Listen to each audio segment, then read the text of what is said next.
आज हम निर्देशन प्रणाली के प्रकार के अंतर्गत इसके प्रकारों का अध्ययन करते हैं, जिसमें फर्स्ट है देव निर्देशन प्रणाली। देव निर्देशन प्रणाली के संदर्भ में मैंने आपको कल थोड़ा सा परिचय दिया था कि देव निर्देशन प्रणाली को हम सहयोग प्रणाली से भी बोलते हैं, क्योंकि इसमें समग्र की इकाइयों के व्यक्तिगत महत्व को समाप्त करके सभी को चुनने का समान अवसर प्रदान किया जाता है। इस प्रविधि में सबको समान महत्व दिया जाता है। इस प्रविधि में अनुसंधानकर्ता का झुकाव किसी विशेष इकाई के चुनाव की ओर नहीं होता है, अपितु चुनाव की जो प्रक्रिया है वो संपूर्ण प्रक्रिया मनुष्य के हाथों से निकल के या मनुष्य के खुद के नियंत्रण से निकल के संयोग पर चली जाती है। तो इस विधि में पक्षपात का प्रभाव नहीं रहता है, वरन इकाइयाँ स्वयं संभावना के आधार पर चुनी जाती है। इस विधि से समग्र में से इकाइयाँ इस प्रकार छांटी जाती है कि प्रत्येक इकाई के निर्देशन में सम्मिलित होने की संभावना सबकी बराबर बनी रहती है। तो इस प्रकार की इकाइयों का चयन संभावित होता है। अब हम बात करते हैं देव निर्देशन विधि के परिभाषा के बारे में। तो कई विद्वानों ने इसकी परिभाषाएं दी हैं, जैसे कि गुडे व हॉट के अनुसार देव निर्देशन में समग्र की इकाइयों को इस प्रकार क्रमबद्ध किया जाता है कि चुनाव की प्रक्रिया उस समग्र की प्रत्येक इकाई को चुनाव की समान संभावना प्रदान करती है। यानी गुडे व हॉट ने भी इसकी परिभाषा इसी प्रकार दी कि जब सभी को समान अवसर चुनने का अधिकार दिया जाता है तो वह प्रत्येक इकाई में इस प्रकार की संभावना होती है। इसी प्रकार मिचेल ने भी बोला था कि जब समग्र की प्रत्येक इकाई को चुने जाने का समान अवसर उपलब्ध होता है तब यह विधि साधारण देव निर्देशन विधि कहलाती है। इसी प्रकार हॉपर ने कहा था कि एक देव निर्देशन विधि वह निर्देशन है जिसका चयन इस प्रकार हुआ हो कि समग्र की प्रत्येक इकाई को सम्मिलित होने का समान अवसर प्राप्त हुआ हो। तो उपरोक्त परिभाषाओं का सार यही है कि देव निर्देशन सावधानीपूर्वक एवं व्यवस्थित रूप से किया गया कार्य है। पाटन ने देव निर्देशन का उपयोग करते समय निम्न बातों पर ध्यान किया था, जैसे कि ये आवश्यक दशाएं भी बताई थी कि समग्र की इकाइयाँ स्पष्ट होनी चाहिए, उनकी सूची तैयार होनी चाहिए, इकाइयों का आकार समान होना चाहिए, प्रत्येक इकाई दूसरी इकाई से स्वतंत्र हो, प्रत्येक इकाई को निर्देशन में चुनाव का समान अवसर प्राप्त हो, निर्देशन चयन की विधि स्वतंत्र होनी चाहिए, प्रत्येक इकाई तक अध्ययनकर्ता की पहुंच समान होनी चाहिए, चुनी हुई इकाई को ना तो छोड़ा जाना चाहिए और ना ही इसका प्रतिस्थापन करना चाहिए। अब हम बात करते हैं देव निर्देशन प्रणाली की प्रविधियों के बारे में। तो इसकी चुनाव की जो प्रविधियां हैं वो अनेक प्रविधियां हैं, जिसमें से कुछ अधिक प्रचलित जो हैं वो है, जैसे फर्स्ट है लॉटरी विधि, कार्ड विधि, टिपेट विधि, ग्रिड विधि, नियमित अंकन प्रणाली, अनियमित अंकन प्रणाली। तो फर्स्ट हम बात करते हैं लॉटरी विधि। इस विधि के अनुसार समग्र की सभी इकाइयों की पर्चियां बनाकर उनमें से एक निष्पक्ष व्यक्ति द्वारा स्वयं आंखें बंद करके उतनी ही पर्चियां उठाई जाती है जितनी प्रतिदर्श या निर्देशन सम्मिलित हो। इसके लिए यह आवश्यक है कि सभी पर्चियां या गोलियां बिल्कुल समान बनाई जाए। चयन से पूर्व उन्हें अच्छी तरह से हिलाकर लेना चाहिए, साथ ही पर्चियां निष्पक्ष व्यक्ति से ही निकलवानी चाहिए। तो इस प्रकार जो पर्चियां इस देव सहयोग में चुनाव में आ जाती है उनका अध्ययन किया जाता है। दूसरा है कार्ड या टिपेट प्रणाली।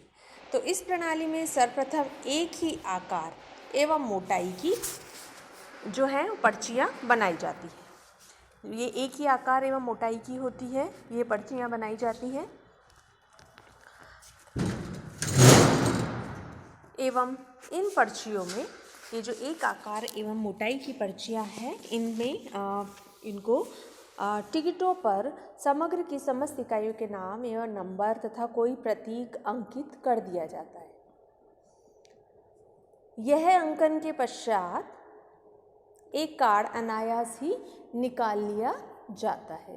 एक कार्ड निकालकर और फिर निकाला जाता है, फिर ड्रम को 50 बार तेजी से घुमाया जाता है और एक कार्ड निकाल लिया जाता है। यह क्रिया उतनी ही बार दोहराई जाती है जितने निदर्शनों का चयन करना है। तो इस प्रकार यह प्रणाली का ही परिवर्तित रूप है। दोनों में यह अंतर है कि लॉटरी प्रणाली में स्वयं अनुसंधानकर्ता निष्पक्ष व्यक्ति आंखों को बंद रखकर पर्चियां निकालता है, जबकि कार्ड प्रणाली में कोई भी व्यक्ति आंखें खोलकर कार्ड बना सकता है। तो इसे ढोल घुमाकर विधि भी कहा जाता है। नेक्स्ट हम बात करते हैं टिपेट विधि की। तो टिपेट विधि है, टिपेट ने 4 अंकों वाली 10,400 संख्याओं की एक सूची अनेक देशों की जनसंख्या रिपोर्ट के आधार पर तैयार करी है तथा इन संख्याओं को बिना किसी क्रम के कई पृष्ठों पर लिख दिया जाता है। इनमें से प्रथम चॉइस संख्याएं होती हैं। टिपेट की सारणी के आधार पर यदि 5,000 विद्यार्थियों में से 12 विद्यार्थी छांटने हो तो पहले 5,000 विद्यार्थियों को 1 से 5,000 तक क्रम संख्याओं को क्रमबद्ध किया जाता है। फिर टिपेट संख्या की पुस्तक का कोई पृष्ठ खोलकर अथवा उपयुक्त सारणी से आरंभ ऐसे 12 अंक छांट लिए जाते हैं जो 5,000 से अधिक ना हो। ये 12 अंक किस प्रकार होते हैं? इन क्रम वाली 12 विद्यार्थी निर्देशन में सम्मिलित किए जाएंगे। यदि समग्र की इकाइयाँ 100 से कम हो तो 4 अंकों वाली देव अंकों को 2-2 अंकों में लिख दिया जाएगा। उसी प्रकार फिर 2-2 अंकों की क्रम संख्या वाली इकाइयाँ चुन ली जाती हैं। उदाहरण के लिए 60 इकाइयों में से 6 इकाइयाँ चुननी होती हैं तो उसे इकाई दर्शन में सम्मिलित कर दिया जाता है। अब हम बात करते हैं ग्रिड प्रणाली की। यह विधि भौगोलिक क्षेत्र के चुनाव के लिए उपयोग में लाई जाती है। जैसे किसी नगर का हो, प्रदेश हो, क्षेत्र हो, उसमें से कुछ इकाइयों के चयन करने के लिए पहले उस क्षेत्र का नक्शा तैयार किया जाता है, फिर नक्शे पर ग्रिड प्लेट को रखा जाता है। यह ग्रिड प्लेट सेल्यूलाइड अथवा किसी पारदर्शक पदार्थ से बनी होती है। इस प्लेट में वर्गाकार खाने होते हैं जिन पर अंक लिखे जाते हैं। यह पहले से ही तय कर लिया जाता है कि निदर्शन में कितनी इकाइयों का चयन करना है, उतने ही वर्गों को पहले से ही काट कर रख लिया जाता है। तो ग्रिड को मानचित्र पर रखकर जितने कटे हुए भाग हैं मानचित्र के क्षेत्र में आता है उन पर निशान लगा दिया जाता है और उन्हीं को निर्देशन क्षेत्र मानकर उनका अध्ययन कर लिया जाता है। नेक्स्ट हम बात करते हैं नियमित अंकन प्रणाली। इस विधि में सर्वप्रथम समग्र की समस्त इकाइयों को एक निश्चित क्रम के अनुसार व्यवस्थित किया जाता है। यह क्रम वर्गानुसार, संख्यात्मक अथवा भौगोलिक भी हो सकता है।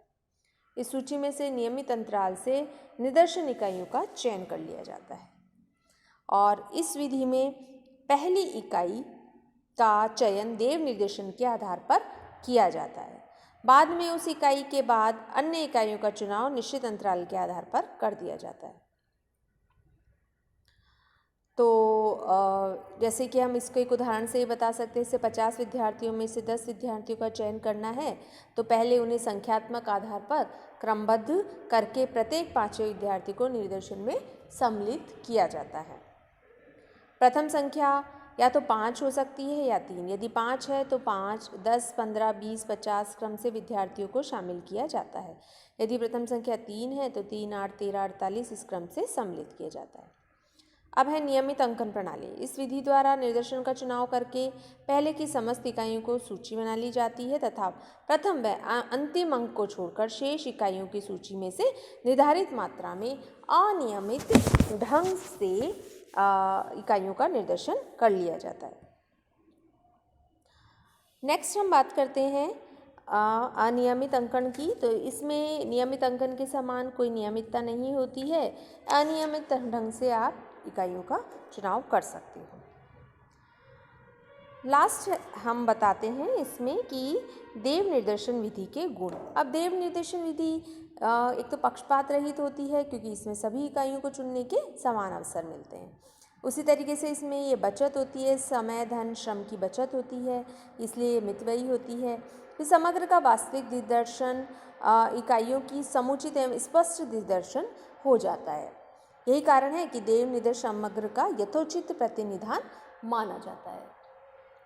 इसको हम यथोचित प्रतिनिधान इसका मानकर फिर इसका हम कार्य करते हैं और यह समस्त का संक्षिप्त चित्र होता है। फिर है वैज्ञानिक विधि। यह विधि वैज्ञानिक होती है। इसमें सुनिश्चित सीमाओं के अंतर्गत आने वाले निदर्शन परिणामों को यथार्थ माना जाता है और परिणामों में शुद्धता रखी जाती है। इसलिए एकाफ ने कहा था कि देव निर्देशन एक प्रकार के समस्त वैज्ञानिक निर्देशन का आधार है। साथ ही इस प्रणाली में निदर्श विभ्रमों का भी माप किया जा सकता है। कल हम बात करेंगे देव निर्देशन प्रणाली के दोष के बारे में एवं अन्य प्रकारों की चर्चा करेंगे। धन्यवाद।